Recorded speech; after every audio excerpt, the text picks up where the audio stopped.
গেলেন বাসায়, বাসায় গেলে যে স্ত্রীকে ডাক দেয়া, ও স্ত্রী বলো না গো, একজন মেয়ে তার স্বামী ছাড়া কতদিন থাকতে পারে? এই শরীয়তের মাসালা সেখান থেকে, শরীয়তের একটা গুরুত্বপূর্ণ মাসালা বাইরে হইতেছে। একজন স্বামী তার, একজন স্ত্রী তার স্বামী ছাড়া কয়দিন থাকতে পারে? একজন মেয়ে তার স্বামীটারে ছাড়া কয়দিন থাকতে পারে? এমনি তখন উমরের স্ত্রী ডাক দেয়া কয়, ওগো আমার প্রিয়তম, ওগো আমার জান, ওগো আমার প্রাণ খলিফাতুল মুসলিমিন উমর, শোনেন, একজন মেয়ে তার স্বামী ছাড়া 4 মাস থাকতে পারে, 3 মাস 4 মাস থাকতে পারে, এর বেশি নয়, এর বেশি নয়। এর বেশি হইলে মেয়েটা কষ্ট পায়।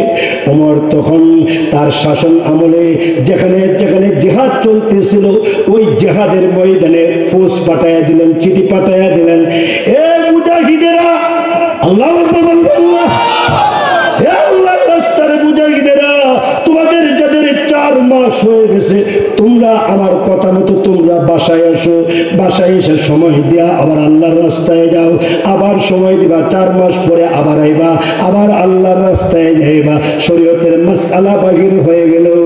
হযরত ওমর রাদিয়াল্লাহু আনহু প্রায় সময় কাঁদতেন আর এই আয়াতটা পড়তেন, ওয়াসারিউ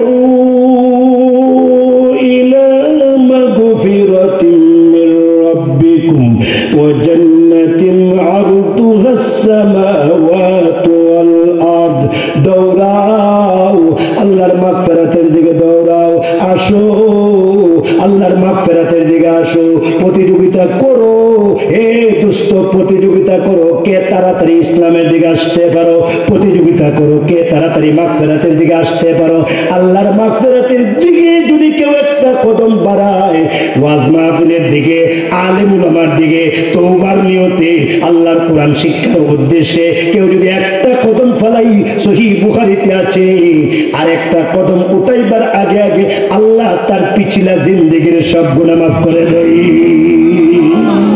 जिंदाबाद जिंदाबाद तालिम सुन्ना, जिंदाबाद जिंदाबाद जिंदाबाद तालिम सुन्ना। আল্লাহ পাকের মাগফিরাত, আল্লাহ পাকের ক্ষমা, আল্লাহ পাকের ক্ষমা আর মাগফিরাত যে পাইছে তার জীবন ধন্য হয়ে গেছে।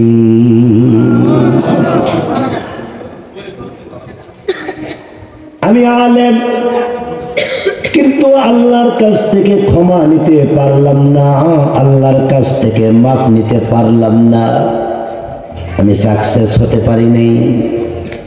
কিন্তু আপনি আলেম না, কিন্তু আপনি আল্লাহর ক্ষমা সকাল সন্ধ্যা কামনা করতেছেন, সকাল সন্ধ্যা, আল্লাহ গো ক্ষমা করে দাও, আল্লাহ গো মাফ করে দাও, আল্লাহ তুমি ক্ষমা না দিলে কার দুয়ারে যাব গো। এই বলে বলে আপনার সকাল কাটে, আপনার বিকাল কাটে। আমার শেখ মুর্শিদ বলেন, কেউ যদি দিনের শুরুতে 10 বার বলে আল্লাহ তোমার কাছে ক্ষমা চাই, আল্লাহ তোমার কাছে ক্ষমা চাই, বলেন না আল্লাহ তোমার কাছে কি চাই, বলেন না কি চাই, আল্লাহ তোমার কাছে কি চাই, আল্লাহ তোমার কাছে কি চাই, আল্লাহ তোমার কাছে কি চাই, ক্ষমা চাই, ক্ষমা চাই, মাফ চাই, মাফ চাই, ক্ষমা করে দাও না গো আল্লাহ, মাফ করে দাও, আল্লাহ ক্ষমা করে দাও, আল্লাহ মাফ করে দাও। আল্লাহর রাসূল বলেন, যত বড় পাপিষ্ঠ হোক না কেন এইভাবে বললে আল্লাহর রহমতের দরিয়ায় ঝুসাইসা পড়ে। যত বড় জালিম হোক, যত বড় পাপিষ্ঠ হোক, এইভাবে বললে আল্লাহর রহমতের দরিয়ায় জুস আসে, জুস মারে। এই জন্য আল্লাহ পাকের পেয়ারা বান্দা লিখেছেন, কেউ যদি সকালে 10 বার বলে আল্লাহ ক্ষমা চাই, আল্লাহ ক্ষমা চাই, আল্লাহ ক্ষমা চাই, আবার কেউ যদি রাতের অন্ধকারে বলে আল্লাহ ক্ষমা চাই, আল্লাহ ক্ষমা চাই, আল্লাহ বলেন আমি আল্লাহ তাকে ক্ষমা করে দেই। আপনারা বলুন তো দেখি, ক্ষমার মালিক একমাত্র কে? সারা জিন্দিগি ভর নেতা নেত্রীর পিছনে ঘুরেছো, জুতা ক্ষয় করেছো, মোজা ছিঁড়ে ফেলেছো, তোমাদেরকে ফেলে বেগে চলে গেল। একটা বার চিন্তা করা দরকার ছিল, লক্ষ লক্ষ কর্মী আমার, এদের অবস্থা কি হবে? কিন্তু তুমি যদি আল্লাহর পিছে ঘুরো, সুবহানাল্লাহ বলবেন না? তুমি যদি আল্লাহর নবীর সুন্নতির পিছনে ঘুরো, তুমি যদি আল্লাহর কোরআনের পিছনে দৌড়াও, তুমি যদি আল্লাহ পাকের মাগফিরাতের পিছনে ঘুরো, তো তোমার জীবন উজালা, তোমার জীবন দামি। যদিও তুমি রিক্সা চালাও, কিন্তু তোমার জীবন দামি। যদিও তুমি চাষটুলে চাকরি করো, তোমার জীবন দামি। যদিও তুমি ঠেলা গাড়ি চালাও, তোমার জীবন দামি। তাফসীর ইবনে কাসির একটা এক্সাম্পল দিয়েছেন, আল্লামা ইমাম ইবনে কাসির রাহমাতুল্লাহি আলাইহি এক্সাম্পলটা বড় সুন্দর করে দিয়েছেন। আপনার এলাকার একটা ছেলে চুরি করছে, ডাকাতি করছে, ছিনতাই করছে, দর্শন করছে। এখন এলাকার সব লোকেরা বসে গেছে, হাউজে বসে গেছে, বুইয়া, খান, চৌধুরী, হাজারি, তালুকদার, পাডারি, যত গোষ্ঠী আছে সব গোষ্ঠীর সর্দার হাউজে বসে গেছে। তো বৈশা ডাক দেয়া কয়, যিনি সবচেয়ে বড় সর্দার, উনি ডাক দেয়া কয়, আপনি বলুন তো দেখি তার বিচারটা কি হয়? উনি বললেন তার গলায় জুতা। তো ওনারে জিজ্ঞাসা করছে তার বিচারটা কি হয়? উনি বললেন তাকে নাকে খত দাও, নাকে খত দাও। ওনাকে জিজ্ঞাসা করছে তার বিচারটা কি হতে পারে? উনি বললেন তাকে কানে ধরে উঠা বসা করাইবে, 500 বার আপ ডাউন করাইবে, আপ ডাউন করাইবে। এইভাবে করে করে সবাই বিভিন্ন খেয়াল দিতেছেন। সর্দার সাহেব মাথা নিচের দিকে দিয়ে বসে রয়েছেন, কিন্তু ওই যে গুনাহগার জালেমটা গাছের নিচে দাঁড়ায় রয়েছে, গাছের চিপায় অথবা পর্দার চিপায় দাঁড়ায় রয়েছে। সে দাঁড়ায় দাঁড়ায় শুনতেছে, তার কপালে জুতা। সে দাঁড়ায় দাঁড়ায় শুনতেছে, তারে কানো উঠা বসা। সে দাঁড়ায় দাঁড়ায় শুনতেছে, নাকে খত দিতে হইব। সে দাঁড়ায় দাঁড়ায় শুনতেছে, তার হাত কেটে ফেলাইব। এইভাবে সে দাঁড়ায় দাঁড়ায় শুনতেছে। শুনে শুনে শুনে শুনে সে চিন্তা করলো, কি করতাম রে, কি করব? দৌড় দিব না হাউজে ডাইরেক্ট গিয়ে পড়ে যাব? আল্লাহু আকবার বলবেন না? কি ভাগবো, কি ভাগ্যা যাবো, না হাউজে পড়ে যাবো, না সারেন্ডার হয়ে যাবো? দৌড় দেওয়া উত্তম, না হাউজের মাঝখানে গিয়া দুইটা হাত সামনের দিকে বাড়ায়া সারেন্ডার হওয়া উত্তম। এই জালেমটা চিন্তা শুরু করে দিল, চিন্তা করে বাহির করলো, নারে বাগমু না, নারে বাগ্যা যাবো না, নারে আমি বাগতে পারি না, বাগ্যা যাবো না, আমি দৌড় দেবো না। তো হঠাৎ করে একটা দৌড় দিয়া সে মাঝখানে গিয়া, হাউজের মাঝখানে গিয়া একবার বুইয়া সাহেবের পায়ে ধরে, ও হুজুর ভুল করেছি। আবার ওনার হাতে ধরে গিয়া, মুরব্বী আল্লাহর ওয়াস্তে আমারে দেখেন কিছু করতে পারেন কিনা। আবার ওনার কাছে যায়, গিয়া বলে, ও চাচা, বেয়াদবি তো কইরা ফেলাইছি, দেখেন না কিছু করতে পারেন কিনা? আল্লাহু আকবার বলবেন না? দেখেন না, দেখেন না কিচ্ছু করতে পারেন কিনা? আবার ওনার কাছে গেছি, গিয়া ডাক দেয়া কয়, আপনি তো আমাকে ভালো করে চিনেন, কিন্তু নফসের দোকায় পড়ে, শয়তানের ওয়াসওয়াসায় পড়ে আমি এত বড় অপরাধ করে ফেলাইছি, দেখেন না কিচ্ছু করতে পারেন কিনা? এমনই তখন হুজুর পাল্টা রিপিট করেন, সর্দার সাহেব আমার একটা খেয়াল আছে, খেয়াল আছে। কি খেয়াল? যে ওই যে এই ছেলেটারে আপাতত ক্ষমা করে দেওয়া যায় কিনা, আপাতত মাফ করে দেওয়া যায় কিনা? সর্দার সাহেব ডাক দিয়া কয়, 2 মিনিট আগে বলছেন জুতা, 2 মিনিট আগে বলছেন তার গালে জুতা, তার গালে জুতা, এখন আবার বলতেছেন তারে ক্ষমা করে দেওয়া যায় কিনা। এটা কি বলেন? এমনি হুজুর ডাক দিয়া কয়, সে আইসা যে পায়ে পড়ছে, সে আইসা যে হাতনি বাড়াইয়া দিছে, আল্লাহর কসম মায়া লাগছে, আল্লাহর কসম দয়া লাগছে, মায়া লাগছে। মুরব্বী ডাক দিয়া কয়, শোনো ও সর্দার, শোনো, আমি তোমার মুরব্বী, তুমি দেখো এই ছেলেটাকে শেষবারের মতো ক্ষমা করে দেওয়া যায় কিনা। সর্দার সাহেব তখন ডাক দিয়া কয়, কেমন খেয়াল দিলেন, 2 মিনিট আগে জুতা, 2 মিনিট পরে ক্ষমা। সুবহানাল্লাহ বলবেন না? আল্লামা ইবনে কাসির লেখেন, দুনিয়ার মানুষের যদি 2 মিনিটে পরিবর্তন হয়,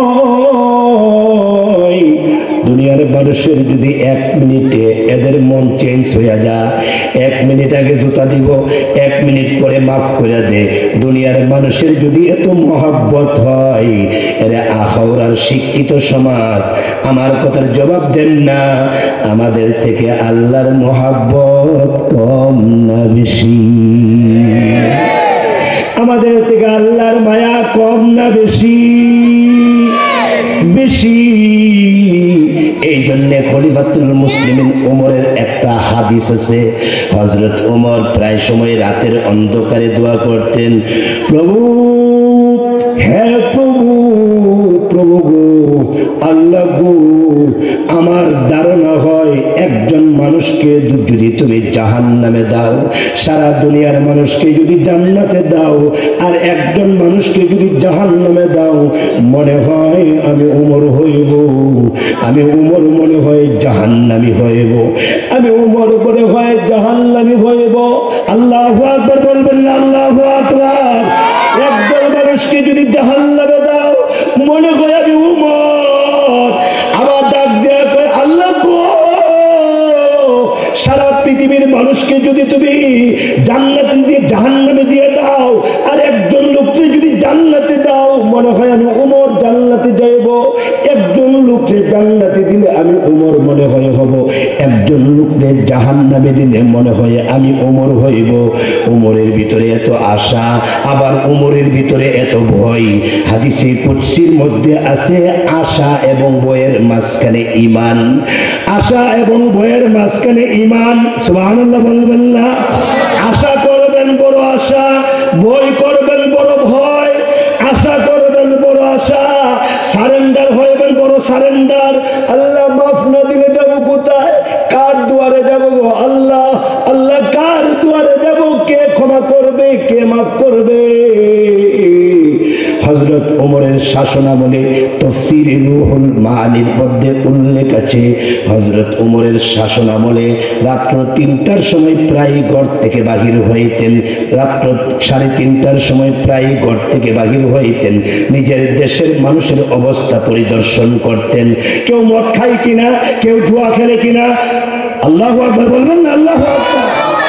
এত সস্তা, এত সস্তা রাষ্ট্র পরিচালনা। ইসলাম রিচার্জ ছাড়া, আল্লাহর কোরআন রিচার্জ ছাড়া, নবীর সুন্নাত রিচার্জ ছাড়া কিসের রাষ্ট্র পরিচালনা করবেন আপনারা? ঠিক কিনা জুড়ে বলেন? আল্লাহর কোরআন আর নবীর সুন্নাত ছাড়া কি রাষ্ট্র পরিচালনা করবে? আল্লাহর কোরআনকে রিচার্জ করুন। ঠিক কিনা জুড়ে বলেন? আপনি বিএনপি হন, আপনি যে কোনো দলের হন, আপনি আওয়ামী লীগ হন, বিএনপি হন, জাতীয় পার্টি হন, যে কোনো দলের হন, আল্লাহর কোরআনকে আপনাকে ভালোবাসতে হবে, আল্লাহর কোরআনকে আপনাকে রিচার্জ করতে হবে। ঠিক কিনা জুড়ে কন? নবীর সুন্নাতকে ভালোবাসতে হবে, আলেমদেরকে ভালোবাসতে হবে, আলেমদের সাথে সম্পর্ক রাখতে হবে। এত সস্তা না রাষ্ট্র চালানো। ঠিক কিনা জুড়ে বলেন? হযরত ওমর রাত্রে 3টার সময় বাইরেছি, ওই রাষ্ট্র পরিচালনা করার জন্য শুধু রাত্রে ঘুমাইলে হয় না, কাঁদতে হয়। তো রাত্রে 3টার সময় হাঁটতেছে, এমন সময় দেখে একটা বড় তাঁবুর ভিতর থেকে গানের আওয়াজ শোনা যায়। কিসের আওয়াজ বলেন? গানের আওয়াজ শোনা যায়। গানটাও বিরহের গান, খুব বিরহ, ব্যথা, কষ্টের গান। গান গাইতেছে একটা মেয়ে। কে গান গায় বলে? একটা মেয়ে গান গাইতেছে।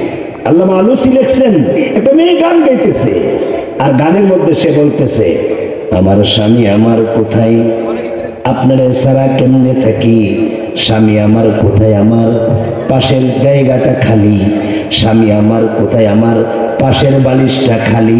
সুবহানাল্লাহ বলবেন না? এই জন্যই বলি, যাদের ছেলে বিদেশ থাকে বিদেশি ছেলের পুত্রবধূকে বেশি আদর করবে। কথা বুঝেন না মনে হয়? কষ্ট হতেছে না?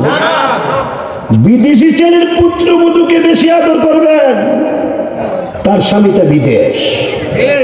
রাতের বেলায় সেও কিন্তু এমন করে, স্বামী আমার কোথায় গো, বালিশটা খালি, স্বামী আমার কোথায় গো, পাশের সিটটা খালি। এইভাবে গান গাইতেছে। হযরত ওমর বলেন, কে রে এমন গান গাই? ওমর দরজার পাশে গিয়া এইভাবে শুনতেছেন, বিরহের গান, অত্যন্ত ব্যথার গান শুনতেছেন। ওমর তখন ডাক দিয়া কয়, এই গান বন্ধ করো। সুবহানাল্লাহ বলবেন? বলছেননি কোনোদিন? আমরা যে কত কিছু করি, বলিনি কোনোদিন গান বন্ধ করো, গান বন্ধ করো। কিন্তু দেখা যায় গান বন্ধ হয় না। ওমর আবার ডাক দেয়া কয়, এই গান বন্ধ করো, কিন্তু গান বন্ধ হয় না। হযরত ওমর তখন হাদিস শোনায়, ক্বালান নবী সাল্লাল্লাহু আলাইহি ওয়াসাল্লাম, ইন্নাল গিনা রুকিয়াতুজ জিনা। গান জিনার মন্ত্র, গান জিনার মন্ত্র, গান জিনার মন্ত্র। জিনা করলে যেমন সাময়িক মজা পাওয়া যায়, গান শুনলেও সাময়িক মজা পাওয়া যায়। গান বন্ধ করো, স্টপ, অফ, গান বন্ধ করো। কিন্তু মেয়েটার গান বন্ধ হয় না। আসল কথা হইল, মেয়েটা উমরের কথা শুনেই নাই। মেয়েটা উমরের কথা শুনেই নাই। স্বামীর বিরহ ব্যথা, স্বামীর জন্য তার মনটা পাগল হয়ে গেছে। সে উমরের কথাটা শুনেই নেই। গানটা গাইতেছে, আহারে স্বামী তুমি কোথায়, আহারে স্বামী তুমি কোথায়। এখান থেকে শরীয়তের একটা মাসালা বাহির হবে। এই কারগুজারি থেকে শরীয়তের বিশাল বড় একটা মাসালা বাহির হবে। সুবহানাল্লাহ বলবেন না কিছু? স্বামী আমার বিছানা খালি, স্বামী আমার পাশের বালিশটা খালি, তুমি কোথায়, তুমি কোথায়। হযরত ওমর দরজার মধ্যে ধাক্কা দিয়া ভিতরে ঢুকে গেলেন। ভিতরে ঢুকে ডাক দেয়া কয়, শোনো না, স্টপ, গান বন্ধ করো।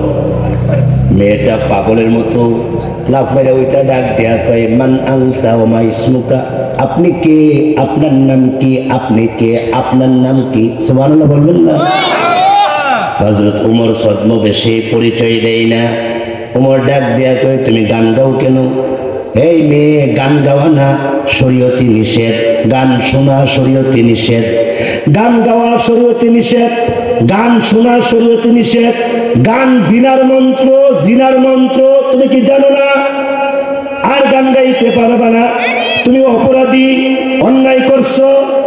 মেয়েটা ডাক দিয়া কয়, আমি তো অন্যায় করছি একটা, কিন্তু আপনি অন্যায় করছেন চারটা। সুবহানাল্লাহ, আসতে আমি অন্যায় করছি একটা, আপনি অন্যায় করছেন কয়টা? চারটা। হযরত ওমরের কান খারাপ হয়ে গেছে। ইন্না লিল্লাহ, কারে কি কইলাম? কি ইসলাম তাদের ভিতরে ছিল।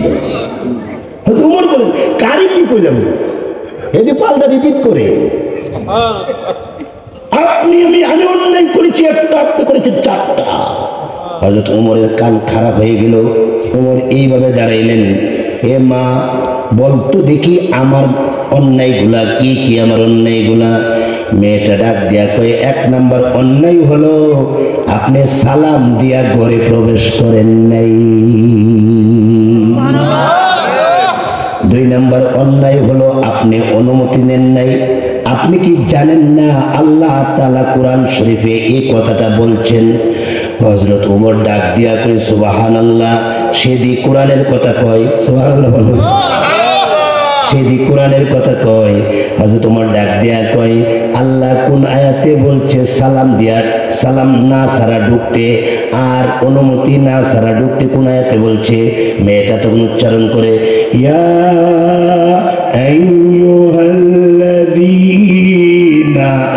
আমানু লা তাদখুলু বুয়ুতান গায়রা বুয়ুতিকুম হাত্তা তাস্তানিসু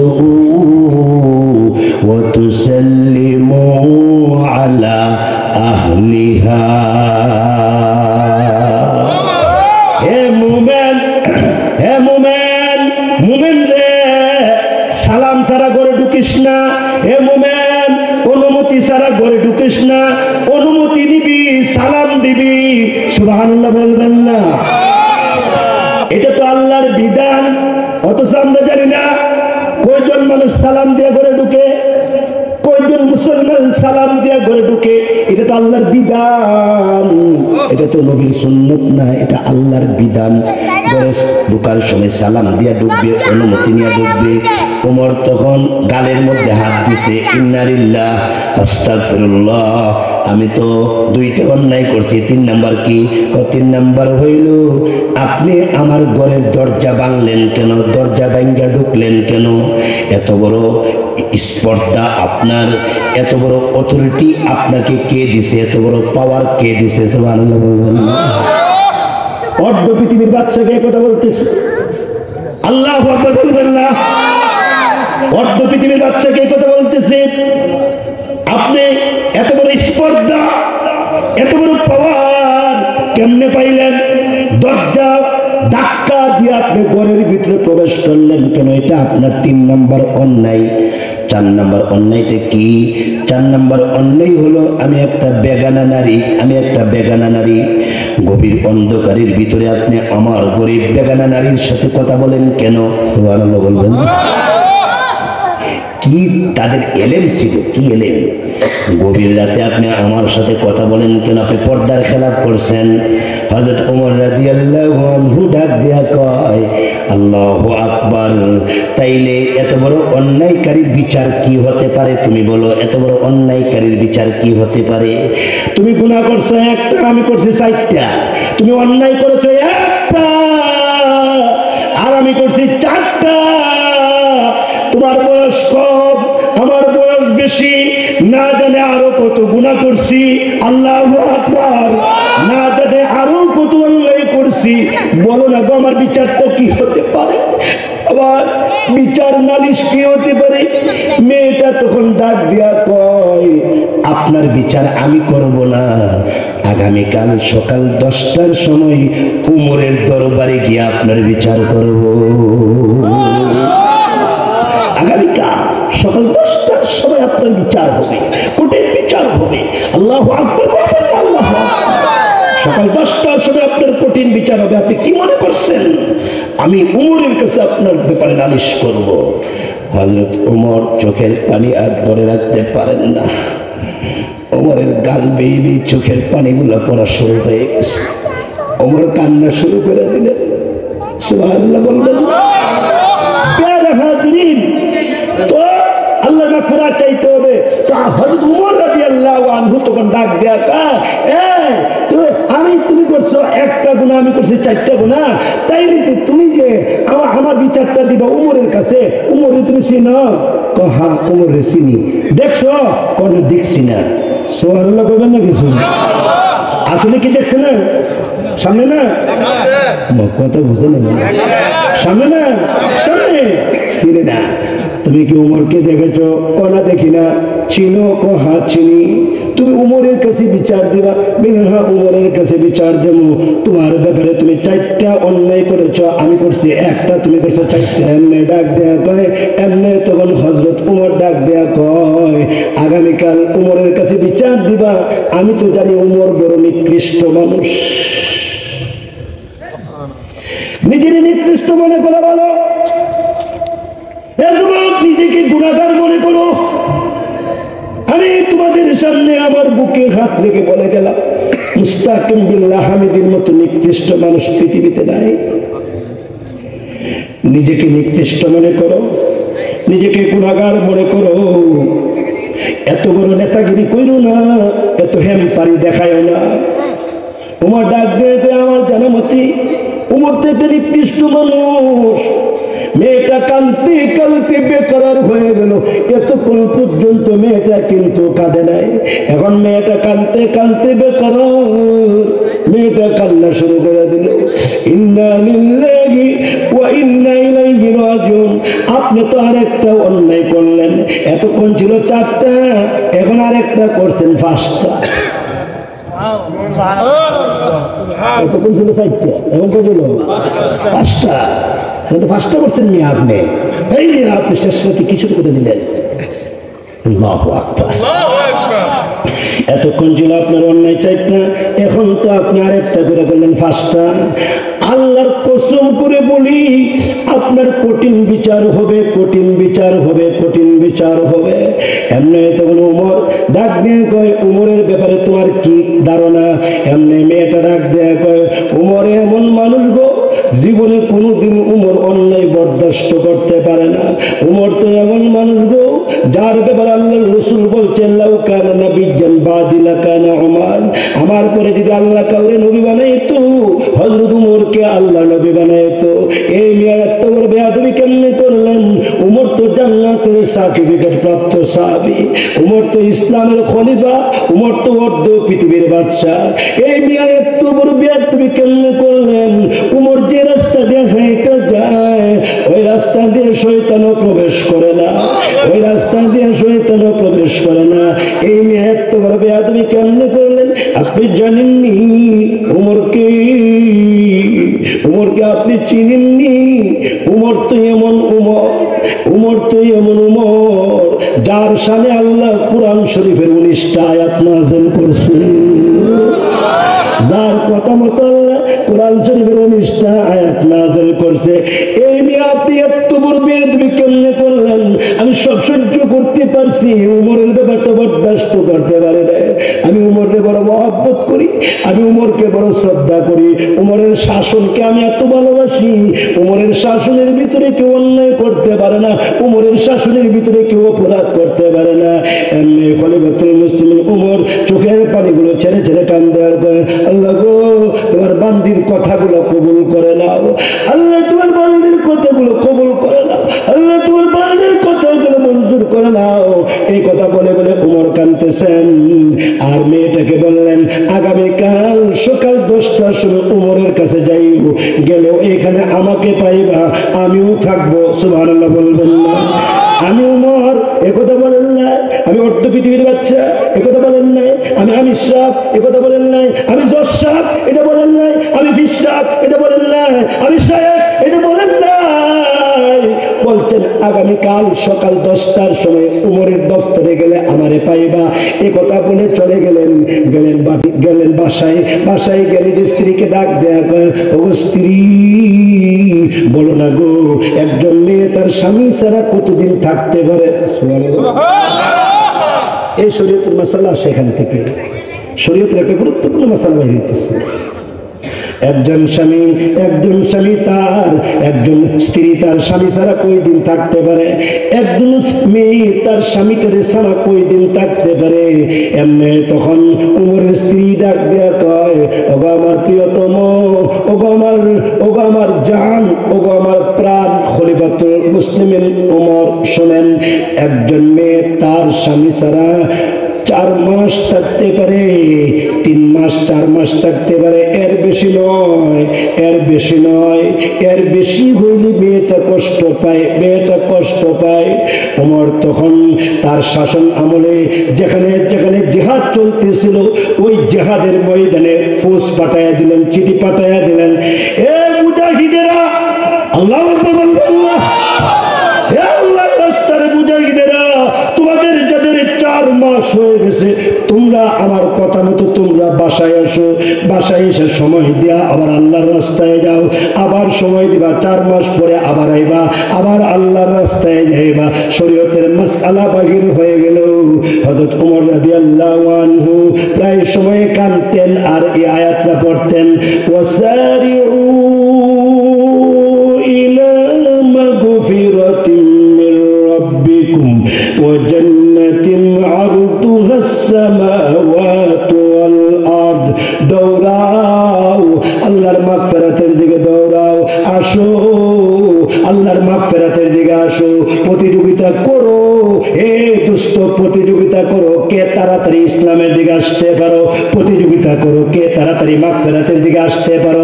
আল্লাহর মাগফিরাতের দিকে যদি কেউ একটা কদম বাড়ায়, ওয়াজ মাহফিলের দিকে, আলেম উলামার দিকে, তওবার নিয়তে, আল্লাহর কোরআন শিক্ষার উদ্দেশ্যে কেউ যদি একটা কদম ফেলাই, সহিহ বুখারীতে আছে, আর একটা কদম উঠাইবার আগে আগে আল্লাহ তার পিছলা জিন্দেগির সব গুনাহ মাফ করে দেয়।